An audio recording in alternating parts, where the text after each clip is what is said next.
Hi everyone, it's Crafty Kimchi. Welcome back to my channel. I am back with a product review. I am showcasing the Lotsa style tissue box, and I'm super excited to show you what I did with this. So this is going to live in my craft room, so I wanted something that totally screams me, and I'm just excited to show you how I customize this. This box is super sturdy, and right now I don't have any tissue boxes that actually fit this. I only have the large ones, but I did put in some Dollar Tree garbage bags that I use in my craft room.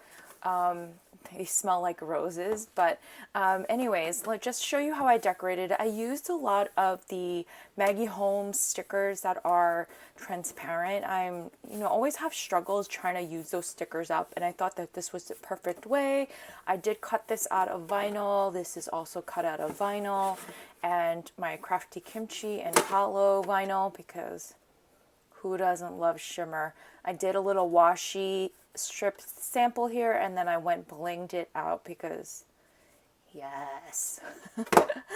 And then I did go around the sides, and I did place some stickers as well. We have this beautiful Maggie Holmes swan with this banner. I have another sheer sticker here, my little scribble heart.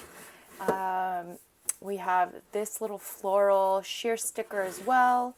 And I love this back section. I wanted it to be fun from all angles, and this is such a great way to customize a plain old tissue box and making it your own, right?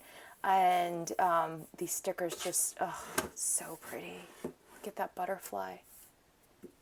Anyways, I just love the monochromatic and then pops of colors where I wanted it to be, colorful. I didn't want it to be too colorful.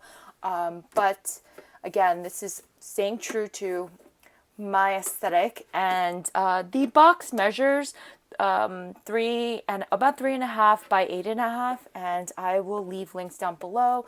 I will also leave a coupon code if you are interested in purchasing this box. I highly recommend it. And that is it for now. I will see you in the next video. Bye everyone.